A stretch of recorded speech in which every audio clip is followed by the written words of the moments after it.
اپنے رب کی پکار پر لبیک کہو، تمہارے ذمے ہے اس دین کے غلبے کی جد و جہد۔ یہ سب کچھ سن کر اعراض نہ کرو، پیٹھ نہ دکھاؤ، منہ نہ موڑ لو، بلکہ یہ کہ اپنے رب کی پکار پر لبیک کہو، حاضر ہو جاؤ۔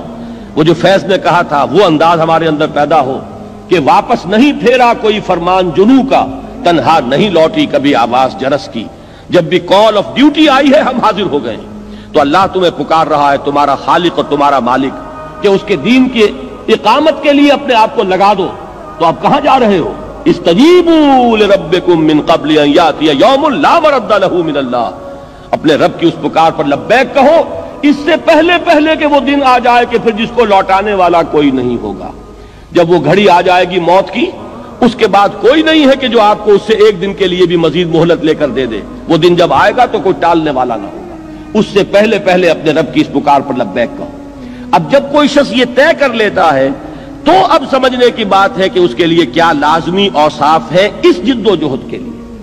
ان میں اب آپ نوٹ کیجئے گا کہ یہاں کی ترتیب اب اپنی ترتیب ہے۔ سورہ مومنون کی آیات میں نے پڑھ کر سنائی، اول بھی نماز آخر بھی نماز، یہاں وہ بات نہیں ہے۔ سورہ معارج میں اول نماز آخر نماز، یہاں وہ بات نہیں ہے۔ یہاں جو ہے ترتیب بدل گئی ہے۔ کیوں بدل گئی ہے؟ کہ موضوع بدل گیا ہے۔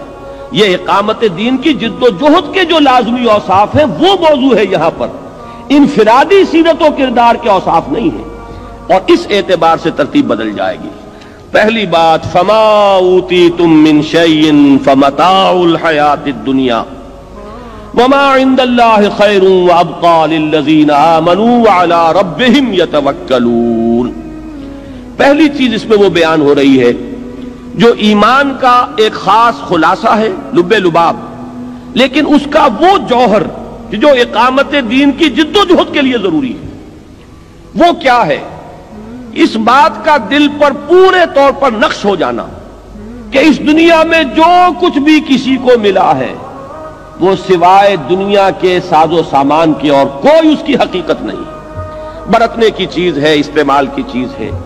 اگر کہیں دنیا کی کسی شے کے لیے نگاہوں کے اندر کوئی قدر، اس کی کوئی عظمت، اس کی کوئی محبت، اس کے لیے کوئی طلب، اگر یہ چیز پیدا ہو جائے تو اقامت دین کی جد و جہد کی طرف پہلا قدم بھی نہیں اٹھے گا۔ گاڑی نوک کرے گی، چلنا چاہیں گے آپ جو ہے گیس دے رہے ہیں، گاڑی نہیں چلے گی، اس لیے کہ جب تک ایک انسان کی کیفیت یہ نہ ہو جائے جس کو کہ ایک حدیث میں کہا گیا ہے کہ دنیا و ما فیہا مچھر کے پر کے برابر نظر آئے۔ یہ بات جو حضور نے استعمال فرمائی کہ اللہ کی نگاہ میں اس دنیا و ما فیہا کی حیثیت مچھر کے پر کے برابر بھی نہیں ہے، اگر ہوتی تو وہ کسی کافر کو یہاں